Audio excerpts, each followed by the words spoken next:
In our physical universe, there's always an order in which things happen. The Sun, Earth, and the rest of our solar system all formed at one particular moment in time, around 4.5 billion years ago, right here in our own Milky Way. When we look at our Sun in detail, however, we find that it contains a large percentage of heavy elements. About 1–2% of the Sun is composed of elements that could only have been forged in previous generations of stars. Our universe, however, is an impressive 13.8 billion years old, fully 3 times as old as the Sun. If we could rewind the clock back closer to the initiation of the hot Big Bang, we would find that stars existed for most of that time, but were more pristine, less evolved, and contained fewer, heavier elements. At some point, in this imaginary time-running backwards scenario, we would encounter something remarkable, the very first stars of all to form in cosmic history. If we were to go back earlier than that, we would find no stars at all, just neutral atoms, and before that, even more primitive states of matter. But what would finding the first stars actually mean? I don't understand what first stars are. If the universe came into existence spontaneously, then wouldn't all stars be the same age no matter where they are positioned? It's true that the Big Bang arose spontaneously, and it's also true that time is relative. However, no, all stars aren't the same age, and that's something we know very well. Here's the story that compels us to continue embarking on the quest for the very first stars of all. The first star we ever discovered was our Sun. Not discovered in terms of it being the first star ever seen by humans and our hominid ancestors, although that's probably true, but discovered in the sense that we learned what it was made of. That story goes all the way back to the pioneering work of Cecilia Payne, who back in 1925 became the first to understand the relationship between a star's spectrum, which includes absorption lines owing to the presence and abundance of various elements, a star's temperature, which reflects the temperature of the outermost layers of a star's photosphere, and ionization, which details how many electrons are bound versus kicked off of the various species of atom present within that star's outer layers. Her work applied to all stars, but included the Sun as a main focus, as its light was the easiest to spectroscopically observe. Although about 98% of the Sun, by mass, was composed of hydrogen, at about 70%, and helium, at around 28%, the other 2% was remarkably important, as it was composed of a wide variety of elements found throughout the periodic table. These heavy elements, a mere afterthought in determining what the stars are made of, turn out to be of remarkable cosmic importance. To an astronomer, any element heavier than helium has perhaps the most dubious cosmic misnomer of all. We call it a metal. Sure, the next elements up, lithium and beryllium, are indeed metals, but they're followed by non-metals like boron, carbon, nitrogen, oxygen, fluorine, neon, and so on. It seems silly at first glance to group everything that isn't hydrogen or helium into the same category, and to name that category metals of all things, but there's a good reason for that. When we do this same spectroscopic analysis of other stars, we find that there are huge variations in metallicity. Specifically, it looks like where a star is located within the Milky Way plays a major role in determining this abundance of metals or metallicity of a star will be. Why is that? Our Sun, with a relatively high heavy element content for a star, is known as a population 1 star, the first type of stellar population ever discovered. Population 1 stars are rich in heavy elements with high metallicities, which is strong evidence that they formed at late cosmic times. The reason we say they formed at late cosmic times is because of how elements are made. Whereas the lightest elements and their isotopes, including hydrogen, deuterium, helium-3, helium-4, and lithium-7, were largely created during the early stages of the hot Big Bang.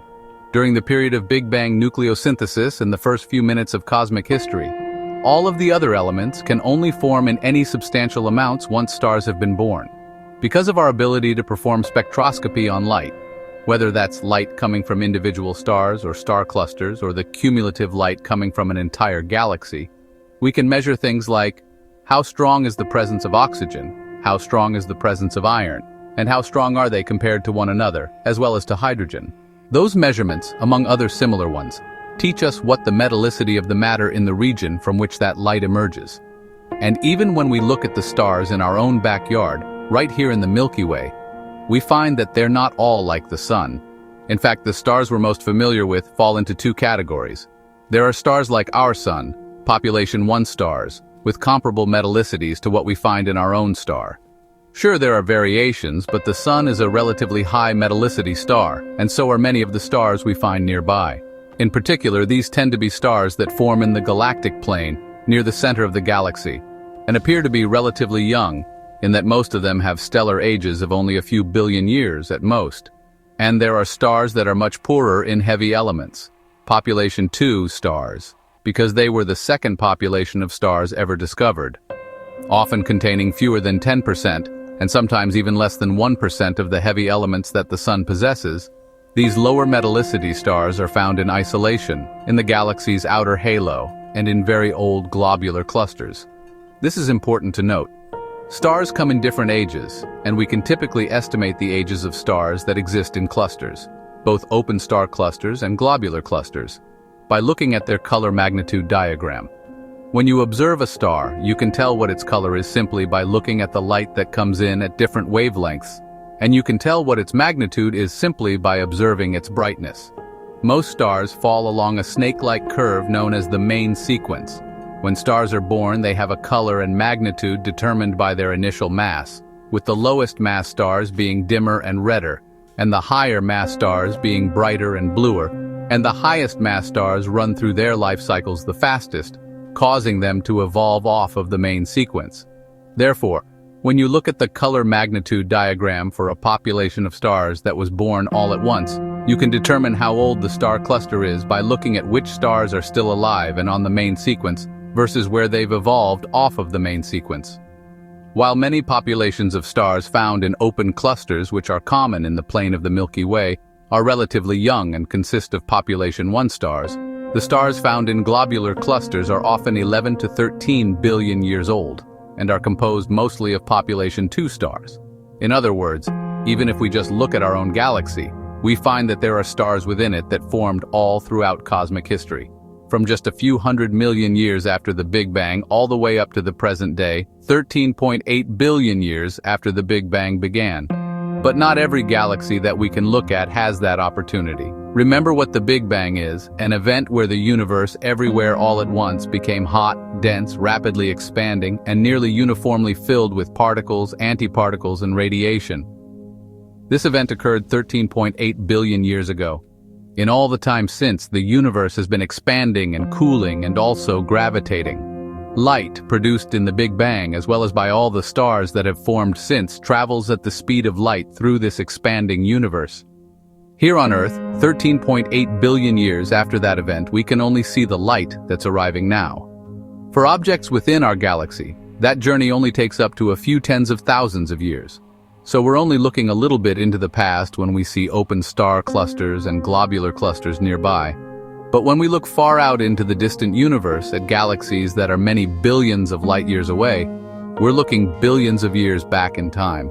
At the farthest recesses of what we can observe, we're able to see galaxies that existed way back when, mere hundreds of millions of years after the Big Bang, back to when the universe was just approximately 2% of its current age.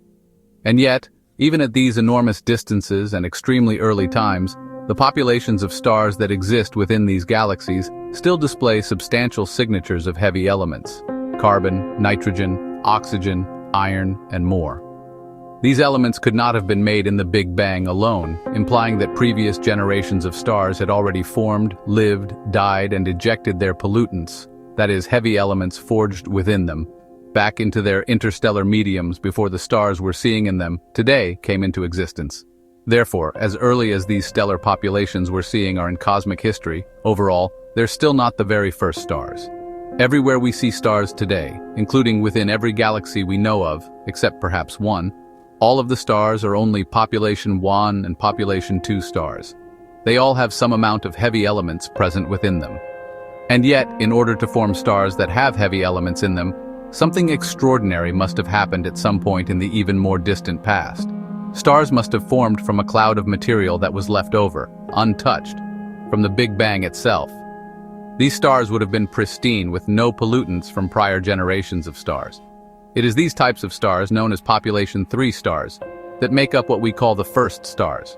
But it's important to note that we've never found a population of these first stars at all, despite claims to the contrary. Now that we're here in the JWST era, based on what we've seen when we push it to its most extreme limits, we have to face the truth that even this new telescope, with all it's capable of accomplishing, might be out of its depths if we're asking it to find the first stars ever formed. And that shouldn't come as a surprise. When stars form today, they form from a contracting cloud of gas that fragments into clumps. Those clumps then gravitationally contract further and further, shedding energy by radiating it away out into the distant universe. The ability to shed energy or cool, particularly in its outer layers, is critical to the formation of a star. For the stars that form in the universe today, it's this cooling, dominated by heavy elements, that sets the average mass of a star that forms. Today, with the heavy elements we have, the average star has a mass of only 40% the mass of the Sun, with the most massive stars coming in at a couple of hundred solar masses. But hydrogen and helium are the lightest elements of all, and that's what 99.99999% of the universe was made of after the hot Big Bang, before any stars had ever formed. When we run simulations for the formation of stars under those conditions, we find that much larger clumps arise. The average first star would have had a mass that was 25 times as great as the average star that forms today, something like 10 times the mass of the Sun. The most massive first stars may have been many hundreds or even thousands of times the mass of our Sun.